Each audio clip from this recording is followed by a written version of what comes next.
Director of the Center for Learning on Evaluation Results for Anglophone Africa, housed in the School of Governance at Wits University. And we are really delighted to be hosting the third of our Eval Africa seminar series, which began at the beginning of 2015 in commemoration of International Year of Evaluation. And we are particularly delighted to be able to be hosting this seminar in conjunction with JPAL and Stellenbosch University. What we're seeing today is that this is part of a partnership with the National Planning Commission has with the University of Cape Town, right? And Abdul Latif Jamil Poverty Action Lab for Africa.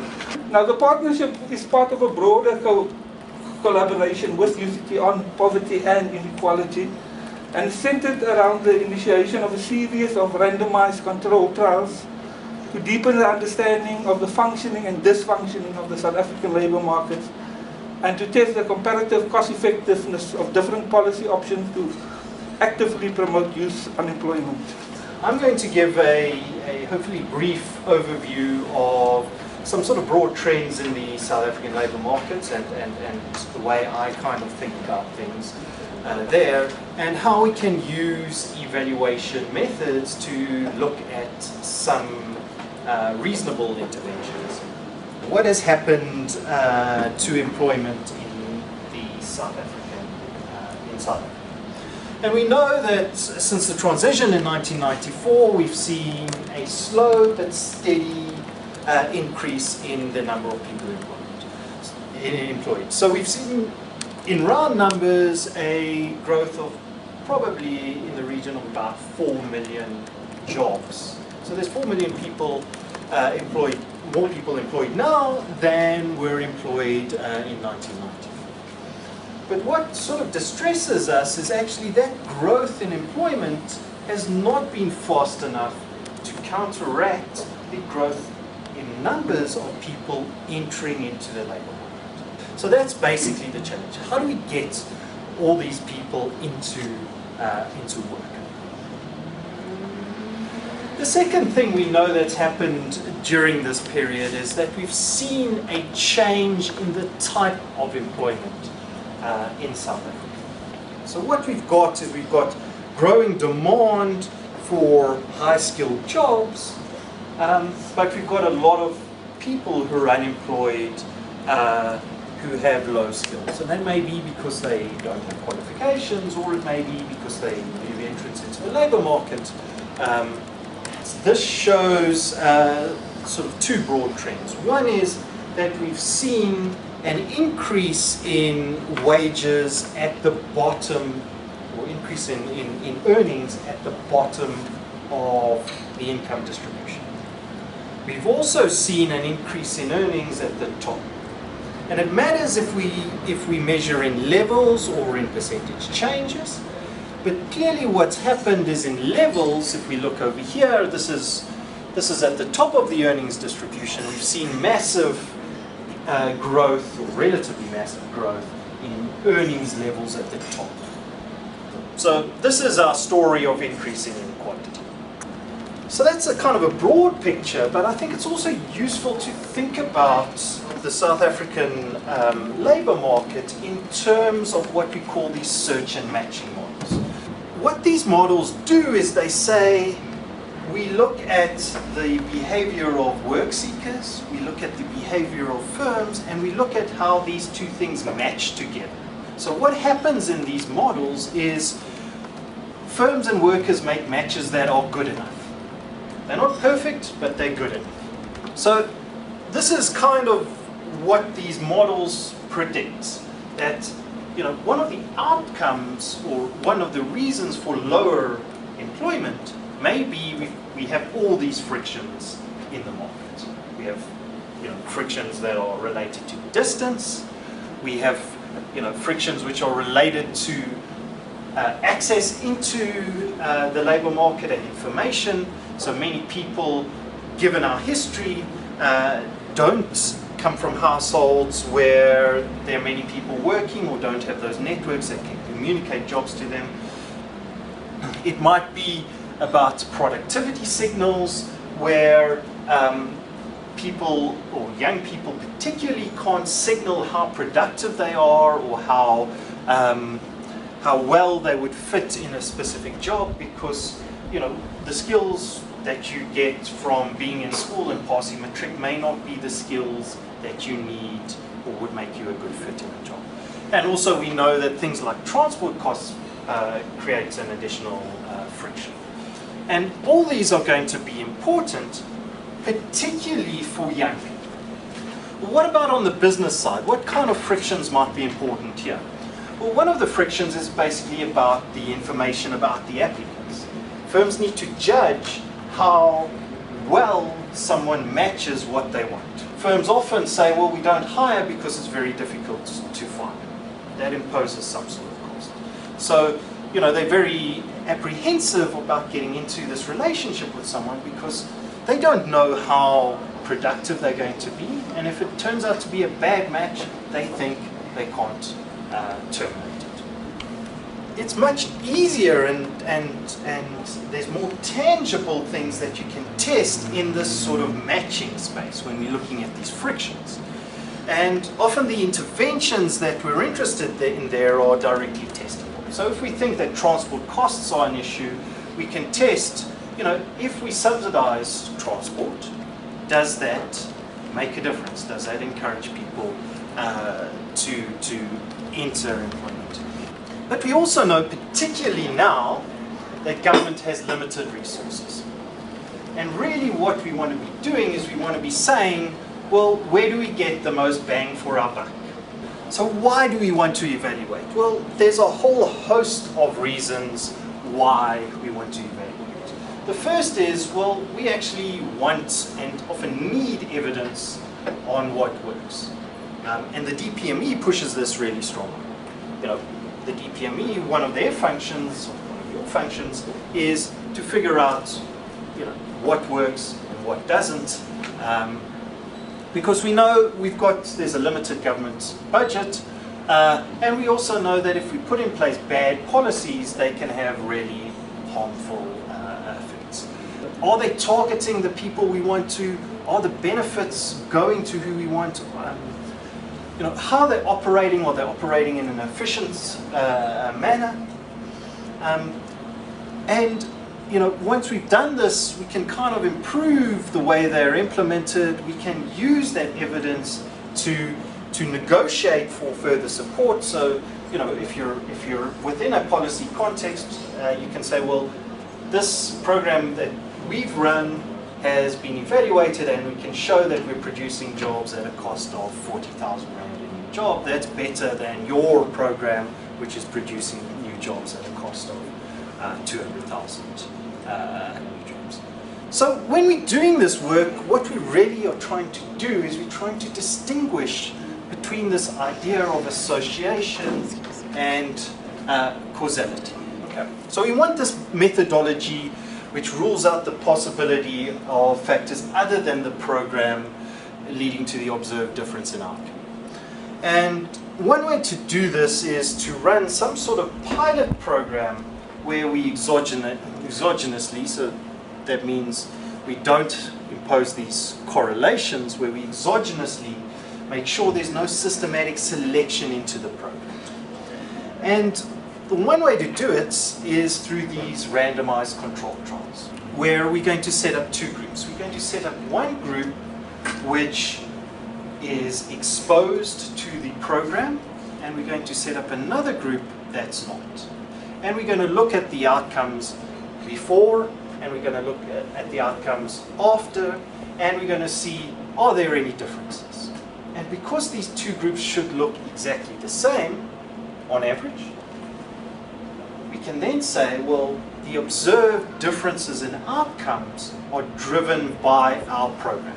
That's the only thing that differs between these two groups. So we can make this causal claim that it was the program that drove these outcomes, these difference in outcomes, and because it was the program and because we measured it, we can quantify how big the difference was, and presumably we can cost it, and then we can do some sort of cost benefit calculation to figure out, is this good value?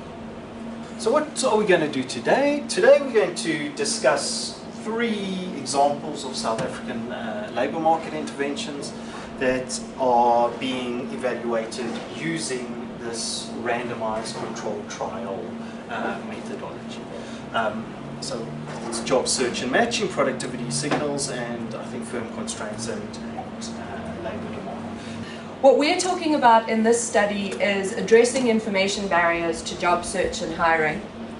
So a number of Neil spoke about a number of these different search frictions in the labour market. We're going to be talking about information about candidates when you're hiring. So one of the things about randomized trials is that we're saying we focus very specifically on one problem. We're not trying to be the panacea that deals with everything that's wrong in the South African labour market, but we're trying to say, let's test one of what may be many solutions that we need. So we're focusing here on information frictions. We're focusing on the interactions that happen between firms and job seekers when firms are trying to hire. First of all, when firms open applications, they get thousands of applicants for jobs. So firms find it really hard to differentiate between different kinds of entry-level workers. As a result, there's a lot of academic evidence that says firms almost always in South Africa hire through networks. They will say, they have a good employee who they know works well, and they'll say, do you know somebody who can come and work for me? And so there's very often people are getting jobs through the people that they know.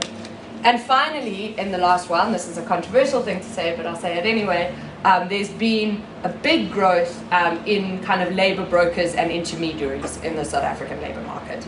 And what this is saying, whatever else you think about them, it's saying that firms are finding it very difficult to find the right workers and to hire them. They feel, they find it so difficult that they're prepared to pay an extra cost to somebody else to do that job for them. On the flip side, if we're looking at workers, we see that there's certain groups, and Neil spoke a lot about the kind of 2 labour markets, who are almost entirely locked out of the labour market. So we see, there's a lot of evidence, I won't go through it in massive detail, but people who are living further away from city centres, people who are poorer, people who are migrants to recent areas, people who are women, are often more disconnected from the formal labour market. That makes sense if you understand that hiring is often through networks, because those are the kinds of people who are excluded from networks. So we think these issues, and this I said at the beginning, stem partially from information barriers and from a difficulty that firms face in finding the right skills in the workers they want. We're not saying that that's the only issue, but we think that it is some of the issue. Current policies are largely focusing on skills development. They're largely saying, this is a problem of our schooling system, this is a problem of tertiary education, we've got to focus more money into these sectors. They're not focusing so much on the process of matching between firms and workers, the process through which firms might find the right workers, and that's what we started to focus on. Finally, we see that a lot of employers, and we've started doing some qualitative work with employers, have particular perceptions about disadvantaged youth that can mean that these young people continue to be locked out of the labour market. So there is often a perception among employers, putting this tactfully, that if you hire somebody who's from a background that they've never had a formal sector job, they don't know that many people who have a formal sector job, they're not going to have the kind of skills and patterns of behavior that you want in a workplace. They're not going to be workplace ready. Employers are struggling to select good workers, so that's point 2. The young people are struggling, the employers are struggling. And so what we're trying to do is say, can we give young people information about themselves that if they take it to an employer is going to help them to get hired? What we are doing is saying, if you give this information to the young people without providing a centralized matching service, can you have some effect on employment outcomes? And that's quite important, because that's the big difference between what we're doing and a lot of other research in this area. A lot of other research puts in an intermediary in the market. It says, can we have somebody who can help match firms to workers? We're saying, can we change the information that people have, but not put any intermediary in? So we have a candidate, they have we have test scores on them. So on their literacy, their numeracy, their potential to learn if you give them a difficult task, and then some other what we call non-cognitive skills. So it's a kind of psychological assessment. So we have that information in a database. We want to try and do something with it. So we're doing two sets of things. The first is what we call a supply-side intervention. So we're focusing on the workers who are arriving at firms. And we are giving workers information, what we call a kind of reference letter, about themselves. And we're seeing if that helps them to look for jobs. So that's on the worker side. Then we have a demand-side intervention, which is on the firm side. And there we are focusing on providing information about the work seekers to the firms directly. We're seeing what happens, what effects that has on the firms. We basically give work seekers a stack of reports which gives information on how they did on the assessments and how they do relative to other people who took the test and what the test means. So they have a stack of 50 of those. They've got a nice green Harambee sticker on them. They've got a link to the website. And then they can give those out to employers with their CVs and their matric certificates and anything else. So that's a public information treatment. You have that information about yourself and you can give it to other people. The second treatment is what we call a private information treatment. And there we are providing work seekers with reports, but those are for private and individual use. So we're basically giving them a debriefing about themselves, but not in a form that they can provide to employers. They arrive at Harambee, we give them either this pack of reports or one piece of information, or we don't give them anything. And then we go back to them at a variety of intervals, but mainly after 6 weeks and 6 months, and we see what happened to them. So we're asking two things, mainly. Does giving them information about themselves affect how they look for jobs? The next thing we look at is whether this actually whether giving information just to you or the public information has a differential effect. So, is it also helpful that you can give this information to employers, or do we only need to give it to you?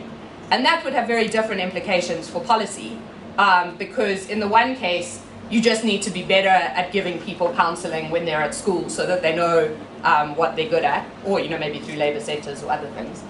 But if we need to actually give this information to employers, maybe that tells us something about the kinds of formal certification that young people might need to succeed in the labour market. And here, as I said, we're thinking not about the workers, which was the first study, but about the firms. And here, we're much more interested in the kinds of things that, for example, DTI might be interested in, rather than the education department. So, are firms who have this database, are firms who have more information, more likely to make entry-level positions available? Do they hire more people? Do they retain more people? How satisfied are they with the people who come and apply to them? And what plans are they making to grow? As Neil was saying, a lot of what these sorts of interventions do is target some of the low-hanging fruit. We're hoping that here we can identify some relatively low-cost interventions that might improve labour market outcomes. We did a little assessment, and this is 17 times cheaper than many of the programs that try and give young people work experience or try and develop their skills. So this is at the very cheap end of what one might be able to do to improve labour market outcomes. And we want to have an understanding of whether these interventions, even though they're cheap and sound like they're appealing, actually work and have an impact on supporting disadvantaged work seekers. We're hoping to see if we can encourage SMEs to alter search and hiring practices, particularly for these kind of young labour market entrants who seem to be shut out of SME opportunities. And then finally, we want to think a bit about gender-related hiring biases in the South African labour market, and to see if giving more information is particularly effective for young women. So thank you. Well, the motivation for the study, which looks at interventions that are in some sense similar to things that Neil and Kate are looking to. The interventions really aren't very similar, but they try to get at some of the same sort of information asymmetries in the labour market. The motivation is firstly everything that Kate said. I think she explained quite much better than I could why these are very important issues in the South African labour market. But also I think we've got this added motivation that we're working with the Department of Labour. There are all of these labour centres in the country that are already providing employment services, and the question is there some way, a cheap way that we can find to really maximise the benefit that South Africans get from this national resource. Alright, so our population of interest for this study is black African unemployed job seekers between the ages of 18 and 35, residing in either Gauteng and Limpopo. We haven't been to the Limpopo job centres yet, but that will happen in the new year. Alright, so the interventions, we're testing 3 interventions, and we decided on these interventions based on discussions with the Department of Labour about what they perceive to be scalable. We had some focus group discussions with approximately 80 job seekers and interviews with a bunch of employers. And then we also had the pilot study in 2013. And based on that, we decided to test 3 interventions. The first is a reference letter template, where we provide the job seeker with a form letter that she can then take to previous employers and get them to tick a bunch of boxes that we think would provide job-relevant information about this job seeker. The second is a certificate, so we have everyone write a very basic numeracy and literacy test, and then we provide some certification of that. And then the third option is the counselling, which is really the counselling that's already being taking place that's being provided by the Labour Centre counsellors already. But then we combine that with action plans, peer support mechanisms, and reminders. We do a baseline study before the treatment occurs, and then the treatment occurs, and they go out into the world, and we measure their subsequent behaviour with follow-up telephone calls, right? So we see whether they behave differently and whether they experience different labour market outcomes. But then we also have this demand-side study where we use online classified vacancy sites to identify a set of 4 vacancies for similar vacancies in the same sector, and then we match that to a group of 4 workers who have a similar background and who we think are appropriate candidates for these vacancies. And then for all 4 vacancies, we apply on behalf of all 4 workers, but we randomly match 1 worker to 1 vacancy for which we'll add the certificate or the reference letter, right? And that allows us then to observe the employer response and to compare the callback rates that these workers receive with the reference letter or the certificate and without the reference letter and the certificate. And we hope that identifies the effect of these interventions just from the perspective of the employer that doesn't operate through the change in behaviour of the worker. And then obviously we notify applicants of interview requests so they can act on that if they want to. Okay, so the first intervention is the reference letter template. So what happens there is we provide the job seekers with this template letter. The council also provides some information on how to use it, why it's important, who would be an appropriate reference to approach. And the idea, so let me show you some example of 2 completed reference letters. The idea is that it's supposed to be easier for an employer to complete this than to write a reference letter from scratch, right? So the employer can just take this reference letter, fill in some information about themselves, how they know the candidate, how long the company that they work for, how long the candidates work there, and then we identified a bunch of attributes that we, based on discussions with employers, that we think are relevant for future employers. In the baseline study, we find that fewer than 5% of job seekers actually use reference letters. Many individuals would have the contact details of a reference, but very few individuals include a reference letter. And then in the demand-side treatment group, we found that about 2/3 of participants said that they attempted to get the reference letter, of which about a half returned it to us. And then in the supply side, where they didn't have to come back and bring us a reference letter, about 45% of the people in this treatment arm claimed that they were able to obtain a reference letter. So I think that's the first interesting result. It seems like they're relatively successful in obtaining these reference letters, and it's a bit of a puzzle why so few people have been using it in equilibrium. And from the demand side, it seems like that these reference letters do have a positive and significant impact on the callback rate. So the base callback rate is about 7%, so 7% of applications are met with employers saying, yes, we want you to come back for an interview. That jumps to about almost 15% for these reference letters, right? So it almost doubles the probability of receiving a callback. All right, so that's the first intervention. The second intervention is the certificate, where we have the job seekers take a very short test on basic English and numeracy tests, and then we provide them with a certificate that contains the test scores, some sample questions, so the employer can see more or less what the difficulty level was for these tests, and the phone number for the testing authority. But if we test the effect of this on a callback rate, the effect is much smaller than the effect of the reference letter. There does seem to be a small positive effect, but at the moment it's imprecisely estimated, so it could all just be sampling variation. It seems to be telling a story about some individuals already having strong signals, at least with respect to hard skills, and them not being quite as reliant on the certificate that demonstrates that they did reasonably well on a very easy maths test, right? All right, and the third intervention is the counselling intervention. As I said, there's already counselling taking place at these labour centres.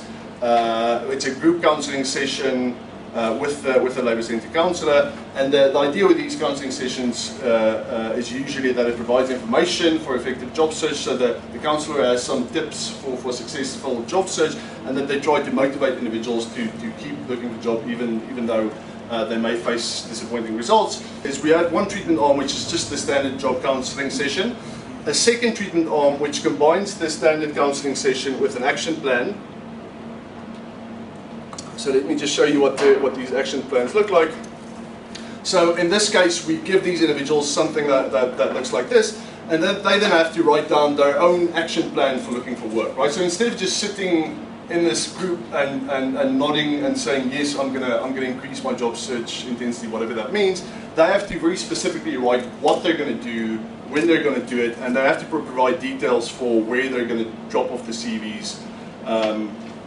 Okay, and then they have to write down their own goals for how many vacancies they want to identify in a week, how many applications they want to submit in a week. They can add their own goals, and then they have this little checkbox that allows them to tick whether they achieve those goals or not.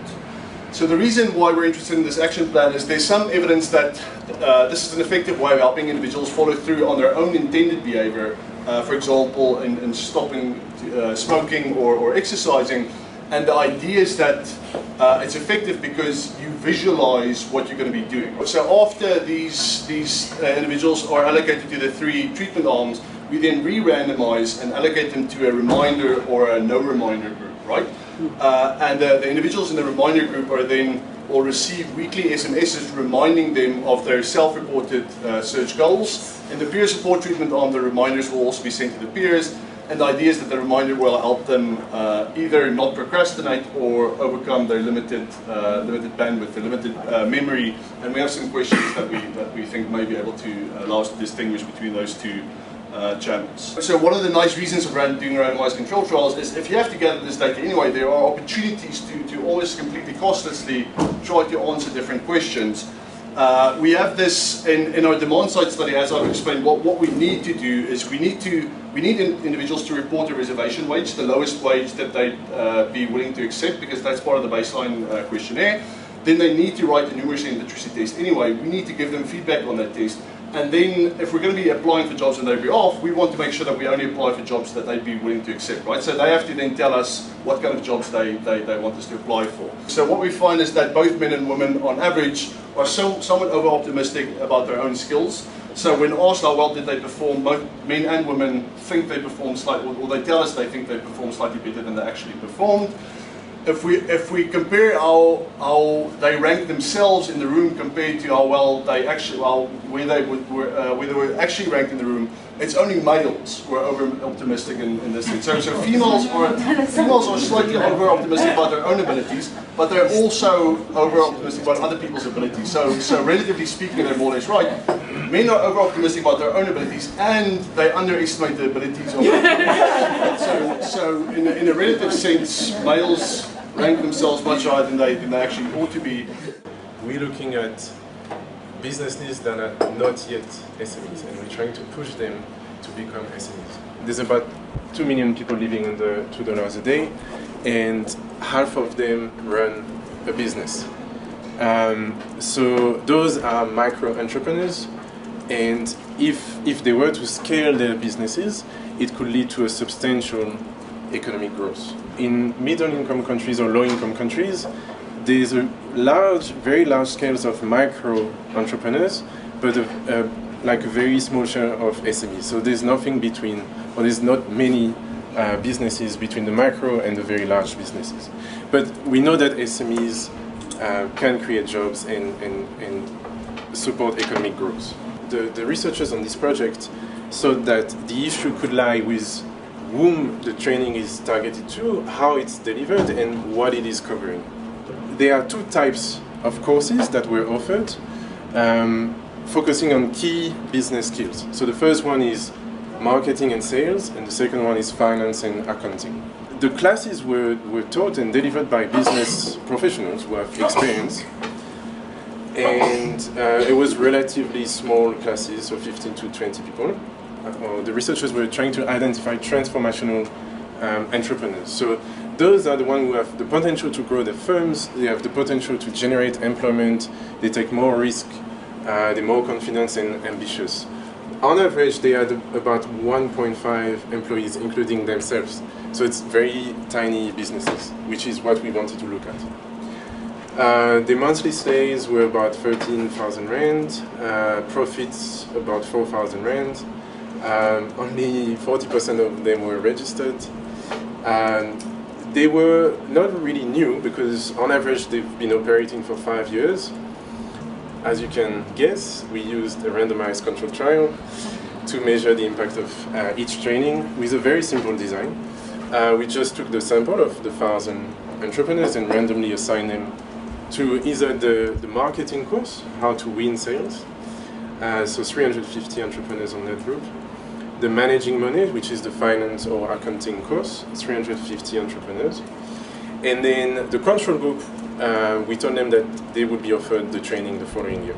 Then, after this 8 to 10 weeks training, we followed up 6 months later with a midline survey, and then 12 months later with an endline survey. It's very difficult for a business owner who is not keeping track of their finances to know how much they've spent on buying supplies and what are their sales. What we did is we did an electronic survey where we had a sort of very interactive survey tool where we would ask them, so how much did you spend on supplies, what were your costs, and then what were your sales last month. Then we get to a profit number, and then we ask them, so do you think it's right? And then when we go back, we adjust. So the whole thing took about an hour to get to something that is close to accurate. Both training programs led to significant improvements in firm performance on 4 outcomes: firm survival, employment, sales, and profits. But it reached those outcomes in different ways according to each group. Researchers that are skeptical about the impact of business training programs, these projects showed that, so first, the business skills are really important for firm growth and to push micro-entrepreneurs into a bigger size and entering the SMEs world. So it's not just about accessing finance, the business skills are also very important.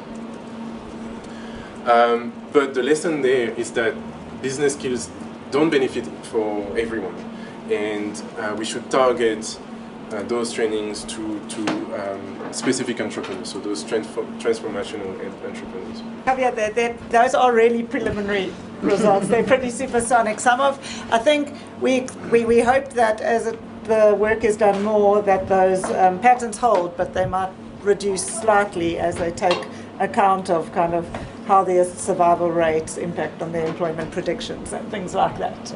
We're going to transition into this panel session, but before we do, I think I'm going to call upon Cheryl Anderson. The USAID has been a very strong supporter of the Cali initiative, which I think has been the initiative which has actually kick-started randomized control trials in South Africa. It's really, really good to see all of you. I'm glad to be here with you all. I have to say I have a real respect and admiration for the work that you do. In case some of you don't know, USAID the U.S. Agency for International Development, was very involved in playing a supporting role in getting CALI started.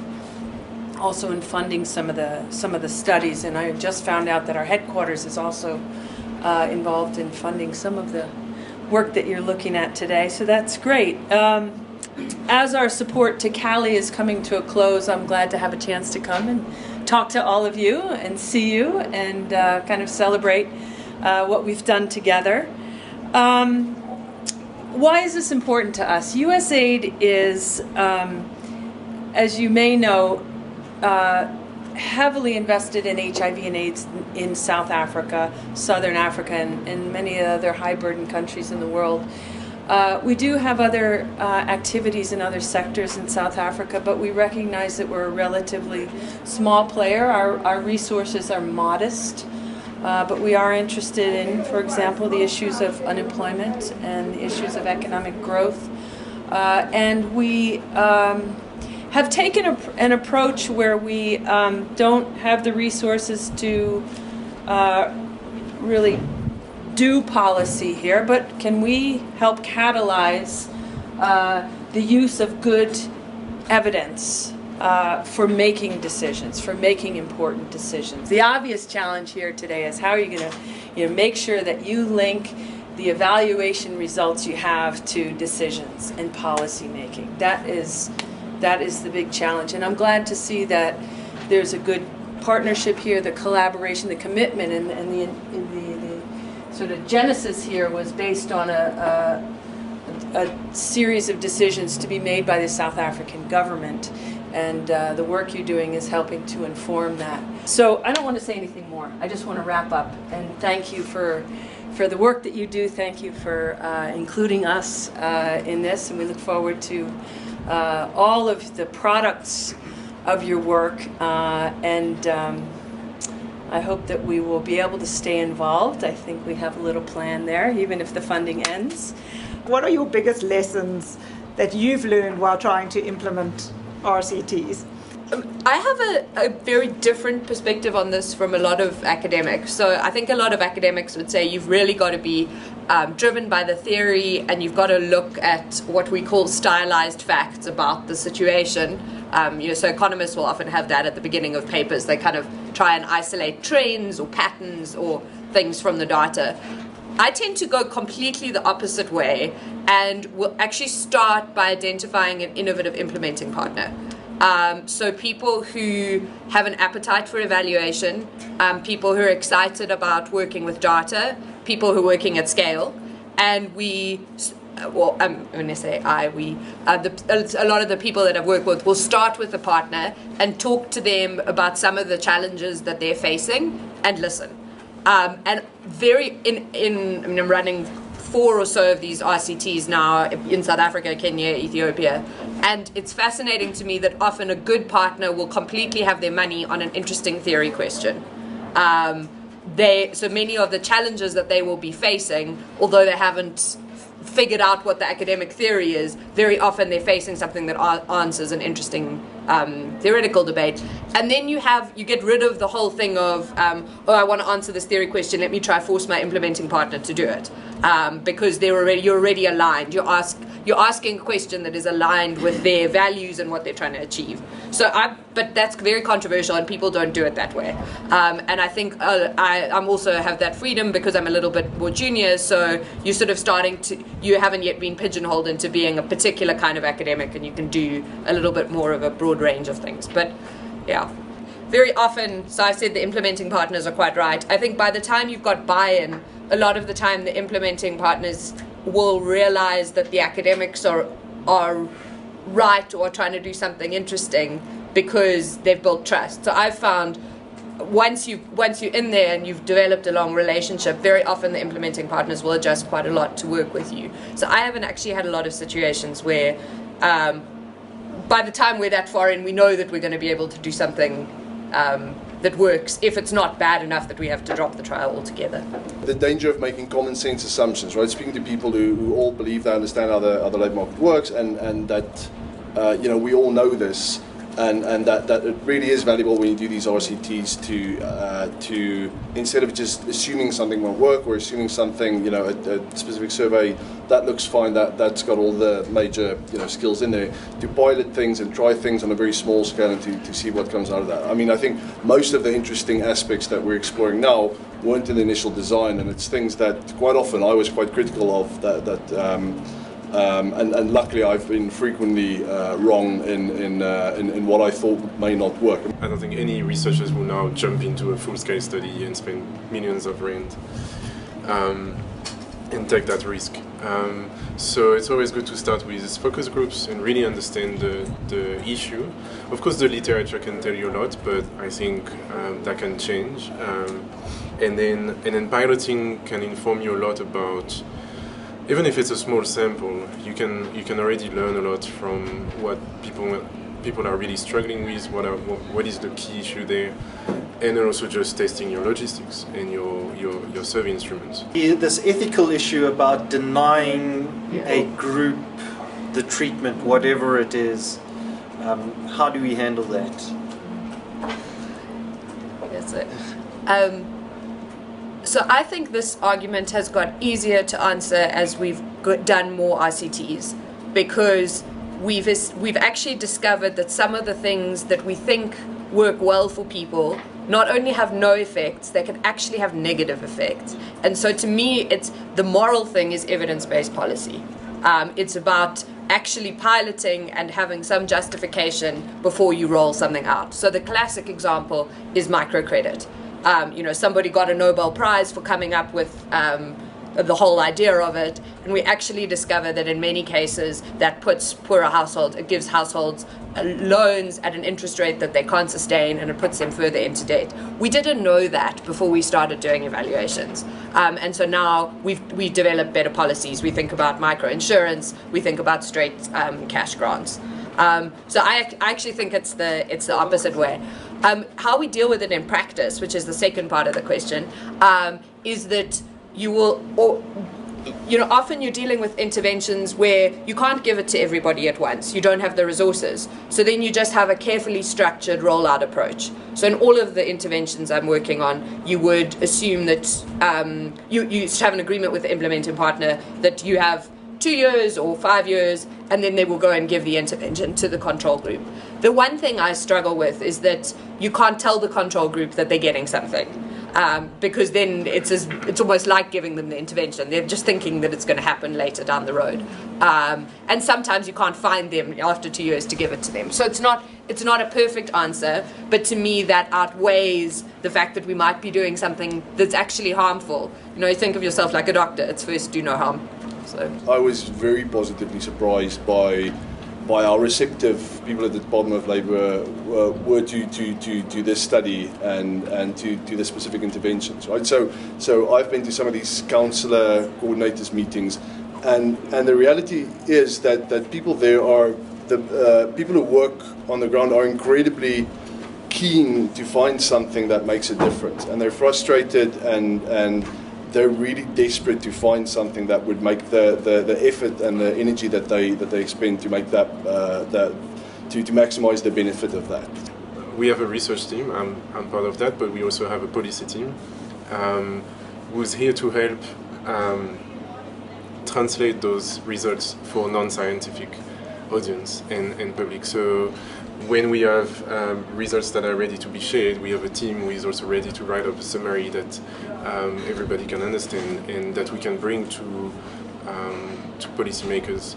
I think it speaks to a broader sort of monitoring and evaluation framework. So, you know, you can do a pilot, you can find good results, but then you want to monitor the scale up and the implementation, and, you know, be committed that actually if this doesn't work, it doesn't work, and be, you know, willing to change, I think.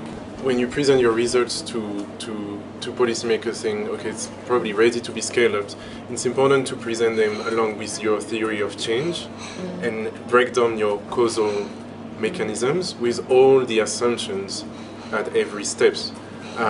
So that they know, well, if we want that program to work at a national scale, we have to meet all those assumptions. The ability to conceptualize a study and stick to it, in some senses, I think there's lots of people learning how to do that. I think the ability to do the broader overall design and the econometric analysis is a lot more difficult to develop. Do you need a strategy or do you need an impact evaluation? You need both, absolutely. So we don't replace the need for a really good M&E strategy. And what we do, I don't think of as classic organizational M&E. I think any organization that's doing an RCT also needs to be looking at kind of process evaluation. We do a specific kind of impact evaluation. So a lot of what I think we do is expectation management. It's like, this is what you are and aren't going to get. You can't have me replacing the need to have a consultant who does that or that capacity in-house. And I think we spend quite a lot of time explaining that to partners, but it's important.